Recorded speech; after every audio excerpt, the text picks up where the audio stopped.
Hello बच्चों, कैसे हो आप सब? बढ़िया। चलिए, you all are most welcome बेटा। आज हम लोग इस एपिसोड में जो हम लोग क्वेश्चंस जेनेटिक्स का कर रहे हैं उसी को आगे आगे हम लोग इसमें देखेंगे। तो देखो, यहाँ जेनेटिक्स का जो क्वेश्चन है, आज हम लोग जिस क्वेश्चन को डिस्कस करेंगे वो सब मॉलिक्यूलर बेसिस ऑफ इनहेरिटेंस के क्वेश्चन है बेटा। ठीक है, चलिए तो एक एक करके हम लोग कुछ क्वेश्चंस को डिस्कस करते हैं। जैसे पहला क्वेश्चन है, देखो, the number of glycosidic bonds associated with DNA of diploid human cell. ठीक है, एक डिप्लॉयड ह्यूमन के सेल में ग्लाइकोसिडिक बॉन्ड का नंबर कितना होता। ठीक है, सबसे पहले यहाँ पर जब आप ग्लाइकोसिडिक बॉन्ड किसको बोलते हैं, देखो ग्लाइकोसिडिक बॉन्ड क्या होता है। जैसे आप जानते होंगे कि ये अगर मान लो कि ये शुगर है, इसका जो कार्बन 1 है इसके साथ नाइट्रोजनस बेस जुड़ता है, नाइट्रोजनस बेस, और इधर जो 5th कार्बन है इससे क्या अटैच होता है, फॉस्फेट। जानते होंगे ये एक न्यूक्लियोटाइड है। तो यहाँ पर जो शुगर के फर्स्ट कार्बन से जो नाइट्रोजनस बेस जुड़ता है यही है ग्लाइकोसिडिक बॉन्ड। इसी को हम लोग ग्लाइकोसिडिक बॉन्ड के नाम से जानते हैं। तो एक ह्यूमन के सेल में टोटल ग्लाइकोसिडिक बॉन्ड का नंबर कितना होता। अब देखिए, अब यहाँ पर सबसे पहले जैसे ह्यूमन के एक जीनोम में टोटल बेस पेयर कितना है, कि total base pair in human genome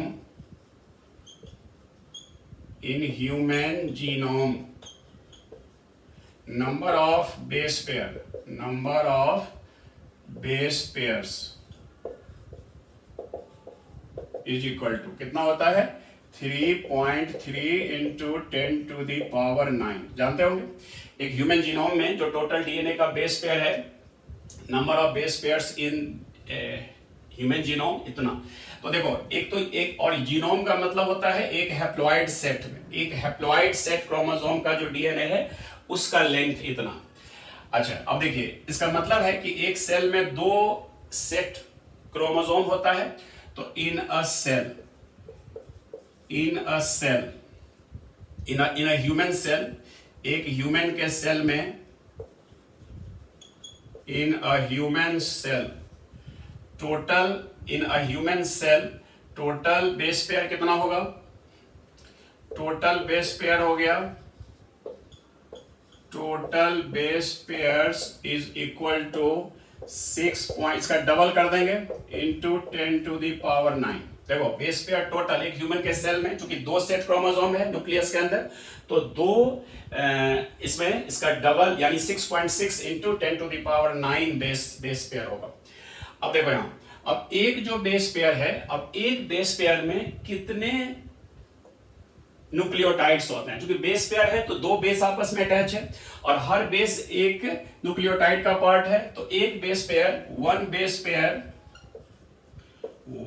base pair have 2 nucleotides, 2 nucleotides होते हैं। इसका मतलब है कि टोटल जो, और एक न्यूक्लियोटाइड में एक ग्लाइकोसिडिक बॉन्ड है, इसका मतलब है टोटल ग्लाइकोसिडिक बॉन्ड कितना होगा, टोटल ग्लाइकोसिडिक बॉन्ड्स कितना होगा, 2 into 6.6 into 10 to the power 9। देखिए, 2 into 6.6 into 10 to the power 9, इतना जो है ग्लाइकोसिडिक बॉन्ड होगा। तो देखो, अब 4 ऑप्शन है बेटा। अभी 4 ऑप्शन में से आप देखो, ये जो ऑप्शन है it is the correct one. ठीक है, तो ये आपको इस तरह से नंबर ऑफ ग्लाइकोसिडिक बॉन्ड्स हम निकाल लेंगे। ठीक है, चलिए अब इसके बाद अब हम नेक्स्ट क्वेश्चन में आते हैं। हाउ मेनी हाइड्रोजन बॉन्ड्स, देखो यहां पर, how many hydrogen bonds are present in 3 turns of ds DNA if 20 nucleotides are thymine. अब देखो यहां पर जो ds DNA है इसका 3 टर्न्स का मतलब कि क्या हुआ। यहां देखो, ये मान लो कि अगर हम DNA है, डबल स्ट्रैंडेड DNA है, तो उसका ये देखिए, यस। अब यहां से यहां तक देखो, यहां से यहां तक एक टर्न हो गया, यहां से यहां तक दूसरा टर्न हो गया, यहां से यहां तक तीसरा टर्न हो गया। देख रहे हो, ये 3 टर्न हो गया यहां पर डीएनए। तो यहाँ पर हो गया एक टर्न, दो टर्न, तीन टर्न। टर्न को हम लोग एक पिच भी बोलते हैं, जानते हैं, लेंथ ऑफ पिच एक टर्न हो गया, टर्न या पिच। अब देखो, अब तीन टर्न है तो अगर तीन टर्न और एक टर्न में टोटल बेस पेयर कितना होता है? 10, 10 बेस पेयर। इसमें कितना होता है? 10 बेस पेयर्स। इसका मतलब हुआ कि टोटल तीन टर्न में कितना बेस पेयर होगा? नंबर ऑफ बेस पेयर देखिए, अब यहां पर number of base pairs in three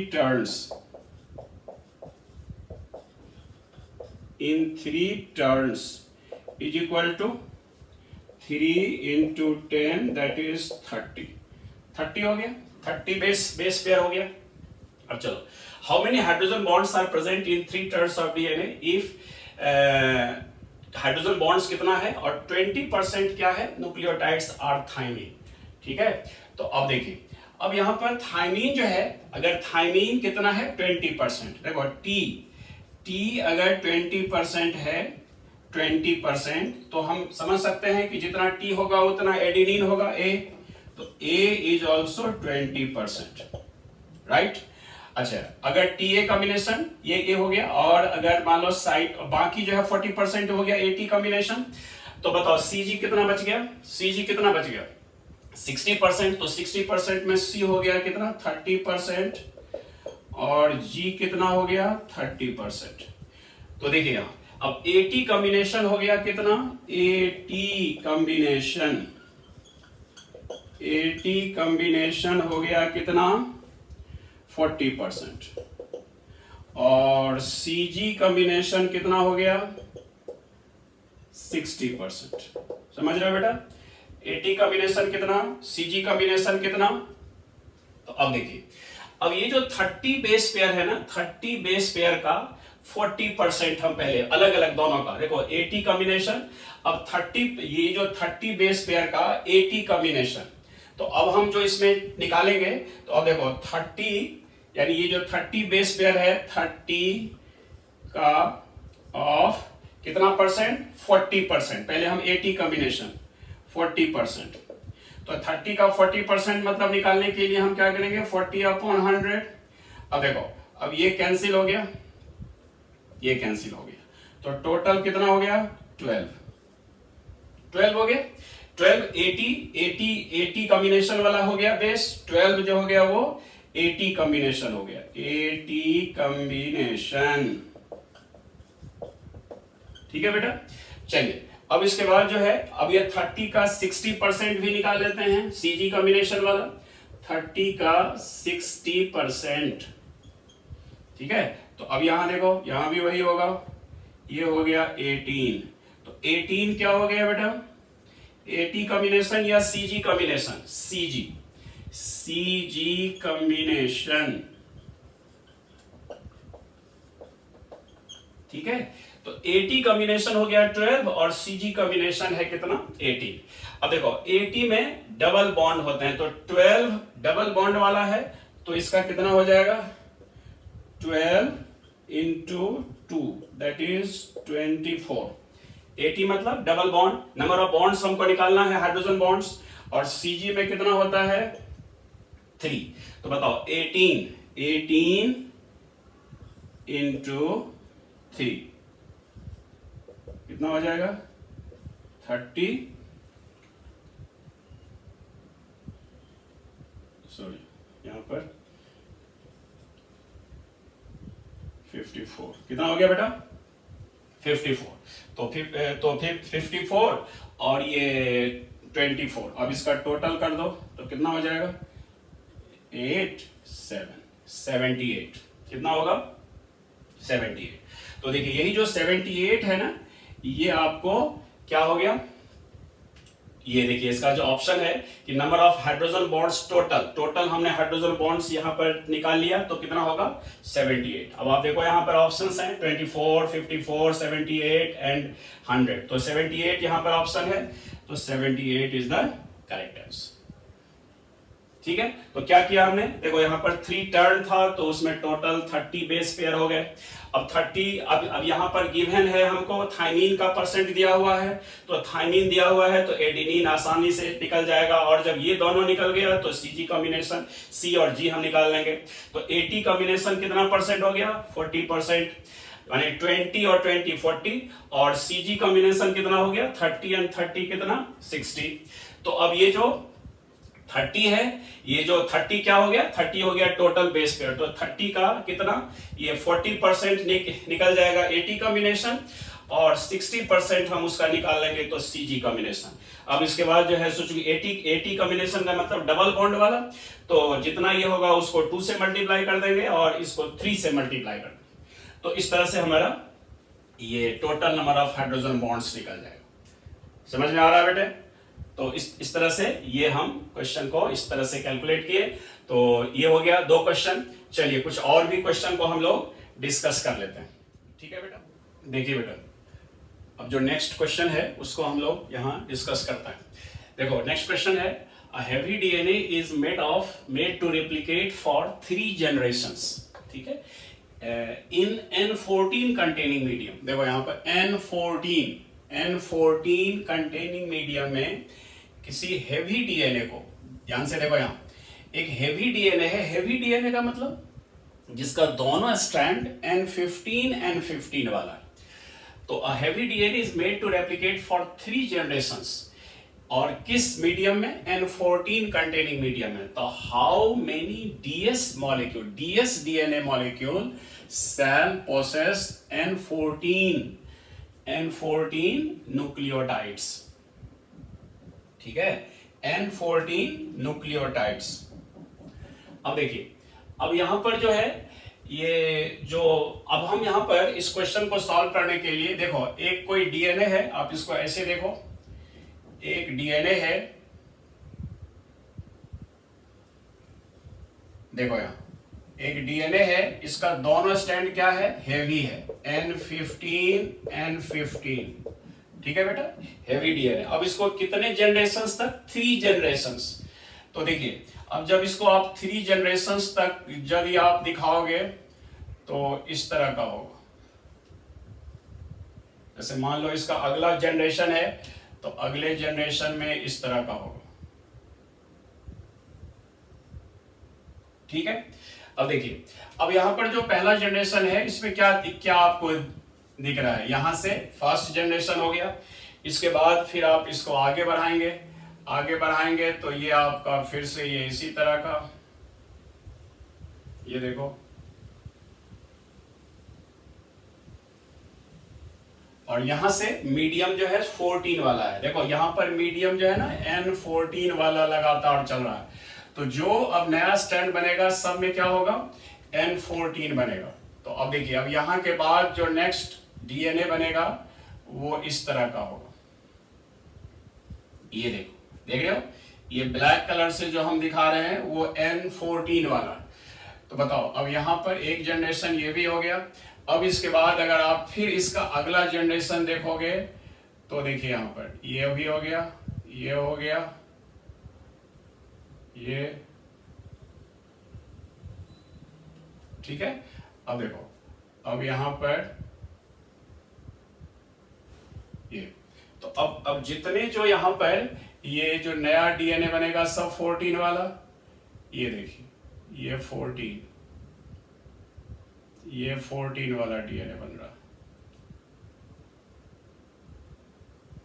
सही है, समझ में आ रहा है? देखिए यहां, तो बताओ, अब क्वेश्चन कह रहा है कि हाउ मेनी डीएस, देखो ये फर्स्ट जनरेशन, सेकंड जनरेशन और ये थर्ड जनरेशन, 3 जनरेशन तक का हमने देखा।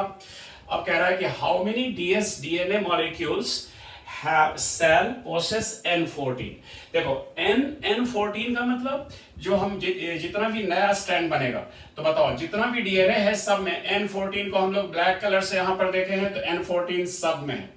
बताओ सब में है, तो टोटल कितना डीएनए यहां तक बना। यहां पर एक मदर डीएनए था तो 1 से 2 बना, 2 से 4 बना, 4 से 8 बना, और ये एक था, ये मदर डीएनए है, इससे 2 4 8।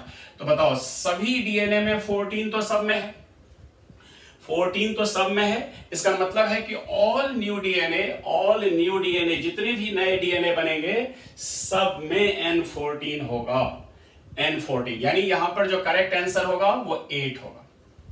अगर इसी में थोड़ा सा क्वेश्चन को ट्विस्ट करता है और इसमें से कहेगा कि how many ds DNA molecule shall process N15 कितने में होगा? तो अब आप बताओ कि N15, ये तो N14 वाला हो गया, N14, अब मीडियम कैसा है 14, लेकिन अगर N15 वाला इसी में क्वेश्चन रहेगा तो कितना करेक्ट आंसर होगा? क्योंकि देखो N15 वाला जो है बस 2 ही डीएनए में होगा, बाकी जो 6 है ना वो सब 14 वाला है, लेकिन चूंकि ये हाइब्रिड है तो इसमें 15 और 14 दोनों है, 2 ही तो हाइब्रिड होगा, बाकी तो सब लाइटर होगा। तो यहां अगर क्वेश्चन में मैंने 15 वाला होगा तो आपको यहां इसका आंसर हो जाएगा 2, ठीक है। लेकिन अगर चूंकि 14 वाला है तो सब के सब 14 तो सब में है, इसीलिए 8। तो ये ऐसे क्वेश्चंस खूब आते हैं, सही है बेटा। तो ये हो गया। चलिए अब नेक्स्ट क्वेश्चन को हम यहां पर देखते हैं। देखो, if the distance between 2 consecutive base pair is इतना 0.34 nanometre and total number of base pair of a DNA double helix in a typical mammalian cell. Typical mammalian cell में यहां पर ह्यूमन सेल की ही बात किया गया, और ये देखो ये यहां पर ह्यूमन मतलब ये mammalian cell is 6.6 into 10 to the power 9 base pair, then the length of DNA is approximately. ये क्वेश्चन एग्जैक्टली एनसीईआरटी का जो डिस्क्रिप्शन है पैकेजिंग ऑफ डीएनए में उसी से लिया गया है। तो अब आपको इसको निकालने के लिए क्या है, देखिए यहां पर 2 बेस पेयर के बीच का डिस्टेंस हम जानते हैं कि 3.4 nm है। तो अब आप यदि इसको कैलकुलेट करोगे तो 3.4 nm का, तो 3.4 nm का मतलब कितना हो गया, कितना इसको हम लोग अगर मीटर में कन्वर्ट करेंगे तो, क्योंकि देखिए ऑप्शन में हमारे सारे मीटर्स में ऑप्शन दिया हुआ है, तो इसको भी आप मीटर में कन्वर्ट कर लो। 0.34 nm का मतलब होता है 0.34 into 10 to the power -9 metre. देखिए ये हमने इसको मीटर में कन्वर्ट कर लिया, ठीक है। अच्छा, ये तो 2 बेस पेयर के बीच का ये हो गया, और एक मैमेलियन सेल में टोटल बेस पेयर कितना है 6.6। तो अब इसको आपको टोटल जो बेस पेयर का लेंथ, टोटल लेंथ आप इसको कैलकुलेट करोगे, total DNA length in a cell, in a mammalian cell है, इन अ सेल। अब आप क्या करो, इस वैल्यू को और इस वैल्यू को मल्टीप्लाई कर दो, तो कितना हो जाएगा, ये हो जाएगा 6.6 into 10 to the power 9 into 0.34 into 10 to the power -9, यही होगा। ये एग्जैक्ट एनसीईआरटी के का जो डेटा है या फिर उसका जो अपना जो उसमें थ्योरी पार्ट में है उसी से बिल्कुल यही क्वेश्चन है, मैंने लिया गया है। अब आप इसको कैंसिल कर दो तो ये कितना बच गया, 6.6 into 0.34। इसको आप मल्टीप्लाई करोगे तो यहाँ पर इसका वैल्यू जो है वो आएगा 2.23 ऐसे कुछ, ठीक है। तो 2.2 ये करके क्वेश्चन आएगा, ये इसका आएगा, तो आप इसको कैलकुलेट कर लोगे तो आपका ये वैल्यू आएगा कितना, लगभग 2.2, ठीक है। तो 2.2 के आसपास और भी कुछ फिगर आएंगे, तो 2.2 यहां पर दिया है, तो 2.2 इज द करेक्ट आंसर। यहां पर देखिए ये यानी कि ह्यूमन के एक सेल में लगभग 2 मीटर डीएनए होता है। सभी जो 46 क्रोमोसोम हैं सबको अगर आप टोटल कर मैंने उसका लेंथ निकालोगे तो 2.2 मीटर हो। तो यही इसका ये है, और ये आपको वही ह्यूमन के एक सेल में इतना बेस पेयर है और 2 बेस पेयर के बीच का लेंथ इतना है, तो इसका आप ये निकालिए, ठीक है। चलिए अब 1-2 क्वेश्चन और इसमें देख लेते हो बेटा। जो नेक्स्ट क्वेश्चन है उसको हम लोग यहाँ डिस्कस कर रहे हैं। इफ देयर आर 999, देखो क्वेश्चन है कि if there are 999 bases in an RNA that codes for a protein with 333 amino acids. Question है, कि if there are 999 bases in an RNA, RNA में इतना बेस है that codes for a protein with this 333 amino acids and the base at position 901 is deleted. अब उसमें से 901 position पर इसको एक डिलीशन हुआ है. So such that the length of DNA become RNA become 998 bases. यानी उसमें से RNA जो बना था उसमें से 901 पोजीशन पर डिलीशन हो गया एक बेस का. तो टोटल जो है the length of RNA became कितना 998, एक घट गया. तो how many codons will be altered? अब देखो यहाँ अब कहता है कि पहले यहाँ पर 999 बेसेस थे, ठीक है, और अगर उसमें से 901 पर आकर के एक डिलीशन हुआ है तो टोटल कितना ऑल्टर्ड होगा, कितने बेसेस का. तो देखो इसमें से क्या करेंगे, तो 999 जो है इसमें से पहले हम इसको माइनस कर लेंगे.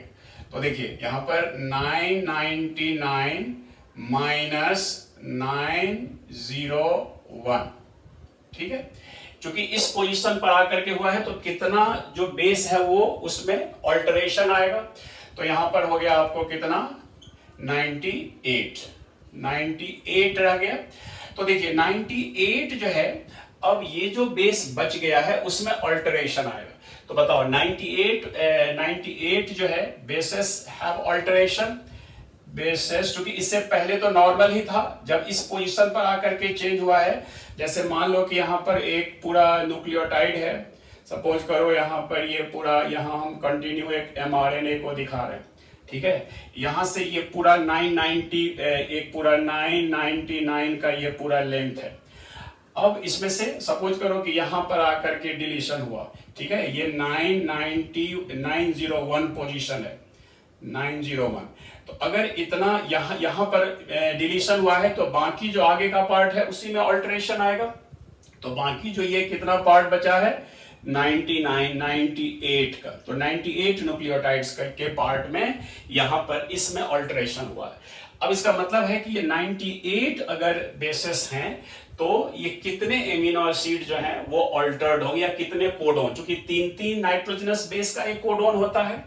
तो अब इस 98 को आप क्या कर दो, 98 डिवाइडेड बाय 3, ठीक है. तो चूंकि कोडोन 3 का होता है तो इसका हो जाएगा कितना, लगभग 33. देखिए अप्रॉक्स, तो चूंकि 32 और एक जो 33rd होगा, चूंकि 99 होता तो 3 का ये होता, तो बाकी जो है सो उसमें फ्रेम शिफ्ट म्यूटेशन हो जाएगा, उसके आरएनए में चेंज हो जाएगा, तो उसके सीक्वेंस में चेंज होगा, और बाकी जो 2 बच जाएगा वो भी अल्टर्ड ही है, क्योंकि वो कोडोन तो फॉर्मेशन ही होगा.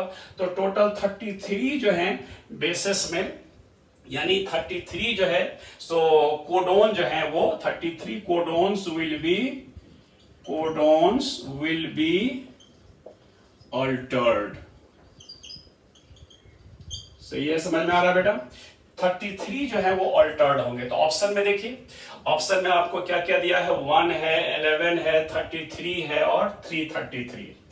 तो बताओ ये जो है ना, ये 98 अगर बेसिस बचे हुए हैं तो उसमें से 33 कोडोन्स में चेंज या ऑल्टरेशन आएगा. तो ये एक ऐसा क्वेश्चन था, तो इसको आप लोग यहाँ पर, तो इसमें इसका करेक्ट आंसर क्या हो जाएगा, 33. चलिए अब यहां पर देखो, अब नेक्स्ट क्वेश्चन है कि इफ देयर आर 81, देखो if there are 81 million bases in RNA, देखो यहां पर दिया है 81 million bases in RNA of human cell, then calculate the total number of introns present in cDNA. सबसे पहले यहां पर जानना होगा कि ये cDNA क्या होता है. देखो cDNA जो है ना, इसको हम लोग कॉम्प्लीमेंट्री डीएनए बोलते हैं बेटा, समझ रहे हो बेटो. cDNA मतलब कॉम्प्लीमेंट्री डीएनए. ये जो C फॉर कॉम्प्लीमेंट्री, देखो C किसको बोलते हैं, कॉम्प्लीमेंट्री को, राइट. तो देखो कॉम्प्लीमेंट्री डीएनए होता क्या है, कॉम्प्लीमेंट्री डीएनए वैसा डीएनए है जो आरएनए से फॉर्म होता है, फॉर्म फ्रॉम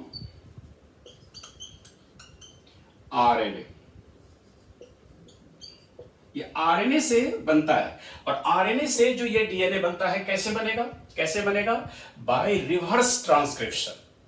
ठीक है। आरएनए से हमको डीएनए, आरएनए से देखो इसके बारे में हम लोग जो इसमें आप जब इसमें डीएनए फिंगरप्रिंटिंग में आप लोग जो मेथोडोलॉजी पढ़ते हैं वहां पर जो है ईएसटी एक्सप्रेस सीक्वेंस टैग्स जो होता है ना, उसमें हम लोग आरएनए से डीएनए बनाने की बात करते हैं।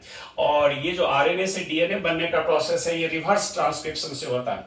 तो रिवर्स, तो आरएनए से जब डीएनए बनेगा तो वह जो डीएनए होगा वो डबल स्ट्रैंडेड डीएनए, उसको हम लोग सीडीएनए बोलते हैं।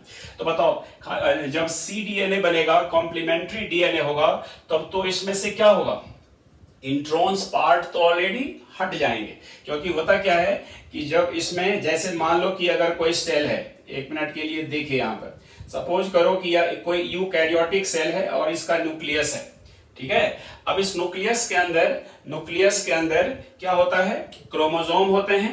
देखो यहाँ ये सब क्रोमोसोम है। क्रोमोसोम से जब डीएनए बनता है, पहले उसके अंदर जो क्रोमोसोम के अंदर जो डीएनए है इसका ट्रांसक्रिप्शन होगा। और हम जानते हैं कि यूकैरियोटिक सेल होता है तो उसके डीएनए का जो बनता है एमआरएनए, उसको एचएनआरएनए बोलते हैं और उसका प्रोसेसिंग होता है। तो इस डीएनए से जो आरएनए बनता है, इस आरएनए का, इसको हम लोग एचएनआरएनए, मान लो ये एचएनआरएनए है, एचएनआरएनए हेटेरोजेनस न्यूक्लियर आरएनए, ये डीएनए से बना है और ये एचएनआरएनए का प्रोसेसिंग होगा। तो एचएनआरएनए में क्या होता है, एचएनआरएनए में प्रोसेसिंग होगा और फिर बाद में इससे बन जाएंगे फाइनल, जानते होंगे स्प्लाइसिंग वगैरह होता है और इसी से फाइनल एमआरएनए बनता है। ये सारा प्रोसेस इसके अंदर ही होता है। इसको हम क्या बोलते हैं, स्प्लाइसिंग। स्प्लाइसिंग से इंट्रॉन रिमूव होता है और तब ये फाइनल एमआरएनए, और जब ये फाइनल एमआरएनए बन गया अब ये बाहर आता है। तो ये जो फाइनल एमआरएनए है, चूंकि अब इसको हम लोग बाहर निकाल करके अब इस एमआरएनए से हम, मान लो ये फाइनल एमआरएनए है, अब इस एमआरएनए से ये जो फाइनल एमआरएनए है, ये फाइनल एमआरएनए या ट्रांसक्रिप्टेड कह सकते, मतलब इसको आपको प्रोसेस्ड फाइनल एमआरएनए हो गया। अब इससे अगर हम डीएनए बनाते हैं, तो ये जो डीएनए होगा यही डीएनए कहलाएगा सीडीएनए। और यहां पर रिवर्स ट्रांसक्रिप्शन से एमआरएनए से डीएनए बनाए, तो बताओ ये जो डीएनए बना इसमें इंट्रॉन है कि नहीं है? अरे ये तो स्प्लाइसिंग ऑलरेडी हो चुका है इसका, और यदि ये स्प्लाइसिंग हो गया है तो ये जो फाइनल एमआरएनए होता है ये क्या होता है, इट इज 100% एक्सोनिक। 100% एक्सोनिक है, 100% कोडिंग सेगमेंट रखता है, क्योंकि इसमें से इंट्रॉन पार्ट तो हट चुका है, तो 100% एक्सोनिक होता है। और जब इस आरएनए से, इस एमआरएनए से हम अगर डीएनए तैयार करते हैं तो बताओ ये कौन सा प्रोसेस होगा, रिवर्स ट्रांसक्रिप्शन। और इसी डीएनए को हम लोग कौन सा डीएनए कहेंगे, सीडीएनए। तो बताओ अब यहां पर ऑप्शन में है, देखो अब कहता है कि इतना million bases in RNA of human cell that to calculate the total number of introns present in cDNA. तो अब इस आरएनए से जो सीडीएनए बना है इसमें इंट्रॉन है क्या? अरे इंट्रॉन कहां से आएगा, यहां तो प्रोसेस्ड है, ऑलरेडी पहले ही इंट्रॉन हट चुका है। इसीलिए यहां पर देखो 27 million 0 equal to ribonucleotides, half of the number of ribonucleotides. तो करेक्ट ऑप्शन क्या होगा बेटा, 0। इसमें इंट्रॉन सीडीएनए में है ही नहीं, क्योंकि ये तो ऑलरेडी प्रोसेस्ड जो एमआरएनए है उससे हम कॉपी करके उसका रिवर्स ट्रांसक्रिप्शन से डीएनए तैयार किया। ठीक है, तो ये था आज का जो ये सब क्वेश्चन है, इसको हम लोगों ने डिस्कस किया और आई होप कि ये सारे क्वेश्चंस आपको काफी हेल्पफुल होंगे और काफ़ी आपको जो है सो इसमें जेनेटिक्स को समझने में हेल्प करेगा। एग्ज़ाम में भी, जो एग्ज़ाम अभी नीट होने वाले हैं उसमें भी, या जो आने वाले जो और भी नीट होंगे उसमें भी आपको काफ़ी हेल्पफुल होगा। ठीक है बेटा, तो ये था आज का, और यदि आप चैनल पर नए हैं तो उसको सब्सक्राइब कर लेना और इस तरह के रेगुलर वीडियो जो हैं आते रहेंगे और आपको इसका बेनिफिट मिलता रहेगा। ठीक है बेटे, लाइक करना, सब्सक्राइब भी कर लेना ताकि जो वीडियो आएंगे वो आपको इजीली अवेलेबल हो। तो आज इतना ही बेटा, ओके, थैंक यू बेटे।